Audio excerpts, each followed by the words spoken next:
Hello, my name is Hoang, and in this video I'd like to present my pedagogical innovation on catering for students' individual needs. And the presentation consists of 6 main parts. Let's start with the first one, rationale. Many English centers in Vietnam are now facing the demand of students for observable learning progress. And therefore, it is necessary for these centers to ensure the high quality of teaching and learning. However, one teaching method may be highly successful for one particular student, but may not be effective at all for another student because, according to Dornay in 2005, learners differ fundamentally in many ways, and therefore, more attention should be paid to understanding learner diversity. So teachers may be put under severe pressure as they are supposed to change. They're supposed to initiate change and innovations to cater for all the differences in their students. And although there has been considerable literature on learner diversity and differentiated teaching, there seems to be a lack of relevant research in the context of test preparation courses in Vietnam, and this is a gap that this research wishes to fulfill. The research question is how teachers at an English center in Vietnam cater for students' individual needs in test preparation courses. The sub-question, what are typical problems related to learner characteristics that students often encounter in test preparation courses? Let's move on to literature review. In terms of learner characteristics, Elias in 1999 places great emphasis on learning styles, which can be classified into cognitive orientations and affective orientations. Cognitive orientations reflect learners' preferences for meaning-based or rule-based activities, and this is difficult to alter. However, affective orientations are subject to change depending on the instruction style. And for example, a student's passive attitudes may switch to more active state. And this is where teachers can inject some innovation in differentiated teaching to stimulate learning autonomy. However, there seems to be a gap between students and between the way students and teachers perceive learning autonomy. So in research conducted by Humphreys and Wyatt, most teachers express great concern about the clear lack of learning autonomy outside the classroom, whereas the students themselves argue that it is their teachers' responsibilities to provide support and guidance to stimulate their learning autonomy. These findings suggest that the voices of both teachers and learners should be taken into consideration in any innovation of differentiated teaching. And in terms of teaching differentiation, Blas in 2016 emphasizes varying classroom activities for learning and teaching. And the author also emphasizes the importance of language input and individual practice. And these somehow resonate with the concept of the flipped classroom. According to Nguyen 2017, the flipped classroom can encourage students to familiarize themselves with the lesson content before class, which can be done by using modern technology.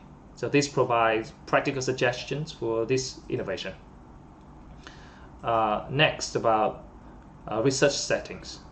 The research will be conducted at Hoangology English Center, a privately owned school in Hanoi, Vietnam. Participants include 3 teachers with differences in genders, in academic levels, and in previous experiences. Their learners are adults, some of whom are currently studying at universities, and others are working. Their proficiency level is pre-intermediate, and they come from different majors and professions. In terms of cultural aspects, the first aspect is the heavy influence of Confucianism, with great emphasis on virtual cultivation. In Vietnam, teachers are expected to possess many admirable qualities. Fan in 2004 further explains that apart from teaching English, teachers of English in Vietnam are also supposed to to fulfill their moral guide, their role as a moral guide for students to follow. And this social attitude can lead to the high respect for teachers as well as the popularity of the teacher-centered approach in the classroom. And according to Humphreys and Wyatt, these can also lead to a low level of learning autonomy.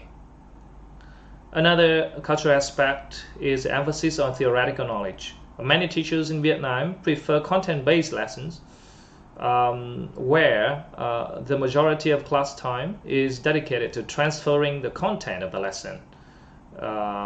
And the consequence is the clear deficiency in classroom interactions. About the methodology, due to the diverse nature of learner characteristics and teachers' backgrounds, a constructivist worldview seems appropriate because, according to Hinchi, 2008, through the lens of constructivist, multiple realities are present at the same time, and they vary according to the perceptions of the observers. So this approach can encourage data collection by respecting the differences in the views of participants. A qualitative approach would suit this constructivist worldview. To collect data, questionnaires and focus groups interviews will be adopted. The questionnaires are intended to obtain preliminary information from teachers in terms of their awareness of good lessons, good learners, good teachers, and also their understanding of learner diversity and the related problems and solutions. The interviews will provide a collaborative atmosphere where teachers can share their experience in problems related to learner diversity and their solutions as well as innovations. To analyze data, a thematic coding process is employed. And according to Merriam in 2009, data analysis must be conducted alongside data collection, which means that the researcher should pose appropriate questions to involve participants in data analysis during the interviews.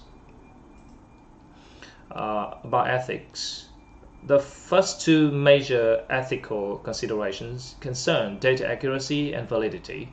Therefore, the interviews will be transcribed and confirmed by participants before coding. After that, all the misunderstandings will be removed from the final analysis and findings with the approval of participants. Furthermore, confidentiality will also be assured by using pseudonyms to refer to participants. However, several potential problems related to power influences may arise because the researcher is the head of the organization and also the direct supervisor of the participants. And therefore, in order to avoid invalid and false data due to coercion, participation is on a voluntary basis, and all the participants are fully informed of the research process. In addition, participants are also assured that the findings and the data from the research will have no detrimental effects on their performance evaluation of work. And participants can sign consent form before they join the project. In conclusion, this research hopes to improve the participants' awareness of learning diversity, difficulties, and possible suggestions for differentiated teaching. And students can benefit from this research because all the innovations will be implemented in the form of changes in classroom activities, appropriate material selection, and instructional language. The language institution also benefits from the research in terms of the improved learning outcomes, the opportunities for teacher expertise development, and growing reputation.